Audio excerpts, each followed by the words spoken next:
Hello guys, day 10. This is Joyce-Anne Anthony, aka JJ. I'm going to open up a file that I worked on last year. Today we are going to go over the color palette.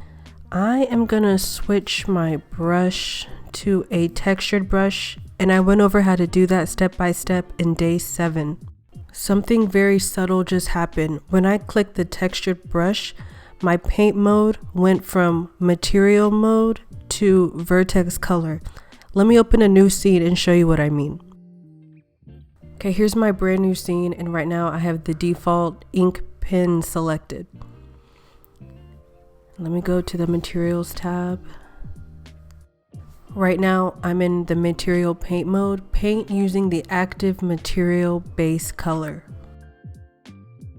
What that means to me is if I want to change this color from black, I would go down in the materials tab, click base color, and then select a new color.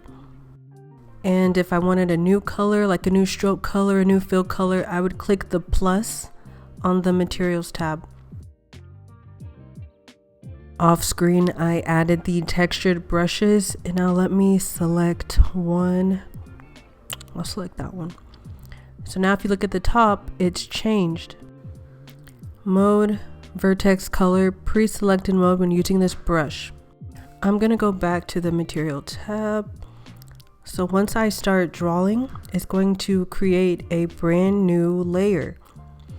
And the difference between this and like the default brush, I'll change the color at this tab up here, the color wheel. This is where I'll change the color compared to the default brushes where it was in the materials tab base color where I changed the color. Now we're back to our original scene, and I wanted to add a new palette. So I'm going to click this add new palette option. I'm going to change it to background.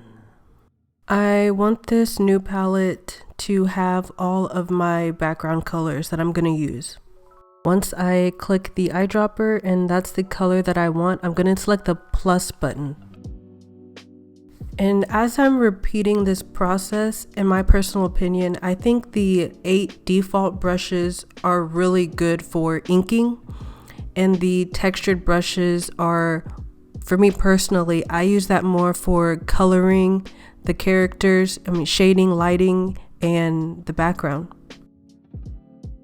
This is the process that I used when I created the background of this scene. I just tried my best to blend the colors in the background, and then I went over it with this wet brush, and then I went over it again with another textured brush.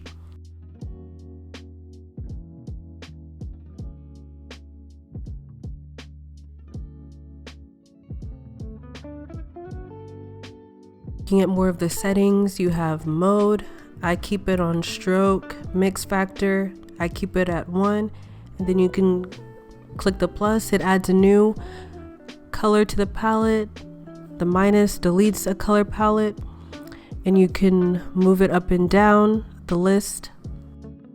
You can also sort by hue, saturation, value, luminance, and I'm going to go back to the original palette where you can see more. Already have it right there. You can see more of the changes: saturation, value, luminance. When it comes to the color picker, the default is the one that I have right now, and it's called the Circle HSV, but there's actually 5 different options if you want to change it. To do that, you're going to go to Edit, Preferences, Interface, Editors, and then the first drop down option, color picker type. Those are the 5 different options that you can change it. And again, I have auto save, but you can always click save preferences.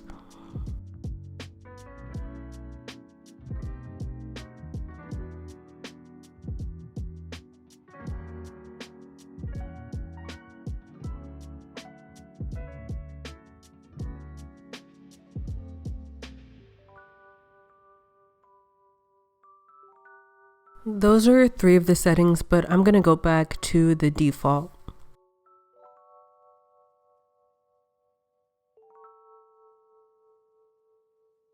Let's go over 2 shortcuts. So pretend I want to change this color. You can't, I'm going up and down the wheel, and the color I selected is not changing. You have to select Control left mouse button, and then you're able to change the color. I'm just right clicking, but if you want to reset the color, you click backspace. Challenge number 10 is just to keep playing with the color picker and get used to the settings. I need to practice more myself, actually. This is Joyce-Anne Anthony, aka JJ. Until next time.